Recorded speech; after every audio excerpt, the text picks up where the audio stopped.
Assalamualaikum warahmatullahi wabarakatuh. Oke teman-teman, udah lama banget aku nggak bikin video dan pada kesempatan kali ini aku akan menjawab pertanyaan dari salah satu teman kita dengan nama account Garasi ya. Pertanyaannya, Bang, bagaimana caranya untuk menurunkan temperatur pada kolam yang airnya sudah bersih? Apakah cukup hanya dengan menurunkan kecepatan dari putaran blower? Kemudian pertanyaan kedua adalah apa fungsi dari FeSO4 dan H2O2 khususnya pada bak dengan COD yang tinggi? Oke, pertanyaannya lumayan ya. Jadi kita coba cek penjelasannya dan tonton sampai selesai ya. Jawaban dari pertanyaan pertama. Kecepatan blower tidak terlalu berpengaruh terhadap temperatur limbah pada bak aerasi yang akan mempengaruhi temperatur efluen atau outlet. Parameter utama yang mempengaruhi temperatur outlet adalah temperatur inlet limbah yang masuk kepada sistem atau yang masuk kepada WWTP. Dalam kasus khusus, temperatur pada blower juga dapat mempengaruhi temperatur pada aerasi yang akan berpengaruh menuju outlet WWTP. Sebagai contoh, jika tidak ada limbah baru yang masuk kepada bak aerasi dalam kurun waktu yang cukup lama, misalkan saja 2 sampai dengan 4 minggu, maka temperatur limbah pada bak aerasi akan meningkat. Hal ini sama seperti kita merebus air dengan menggunakan besi panas. Dan hal ini juga akan membuat efluen yang kita hasilkan atau outlet yang kita hasilkan memiliki temperatur yang panas.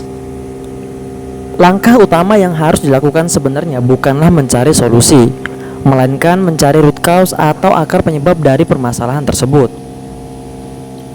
Pertama, pahami sistem secara menyeluruh, mulai dari apakah temperatur inlet limbah terlalu tinggi, apakah pada WWTP memiliki unit cooling tower, apakah waktu tinggal pada bak-bak WWTP cukup lama. Jika sudah memiliki informasi dan memahami hal-hal tersebut, maka selanjutnya adalah mencari dan menentukan root cause pada permasalahan ini. Lantas, apa jawabannya? Jika kalian belum bisa memberikan data, maka aku belum bisa memberikan jawaban, karena aku nggak mau memberikan jawaban yang salah. Maka dari itu, pada video kali ini aku sharing kepada teman-teman langkah untuk mencari root cause-nya. Kemudian jawaban dari pertanyaan kedua, yaitu apa fungsi dari FeSO4 dan H2O2 khususnya pada bak dengan COD yang cukup tinggi. Fungsi dari bahan kimia itu biasanya sama ya teman-teman. Fungsinya sama, hanya saja tujuan dari penggunaannya yang berbeda-beda.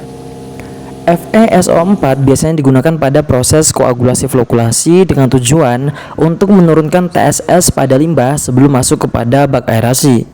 Hal ini juga bertujuan untuk menurunkan COD pada limbah sebelum masuk kepada bak aerasi agar tidak overload. Sementara itu, fungsi dari H2O2 sepertinya digunakan sebagai the coloring agent atau pemutih agar limbah terlihat lebih jernih dan juga dapat digunakan sebagai desinfektan pada akhir proses WWTP. Oke teman-teman, sekian penjelasan pada video kali ini. Lebih dan kurangnya mohon maaf. Jangan lupa subscribe, kemudian komen jika ingin bertanya. Konsultasi berbayar bisa via WA, kemudian konsultasi gratis bisa via email. Wassalamualaikum warahmatullahi wabarakatuh.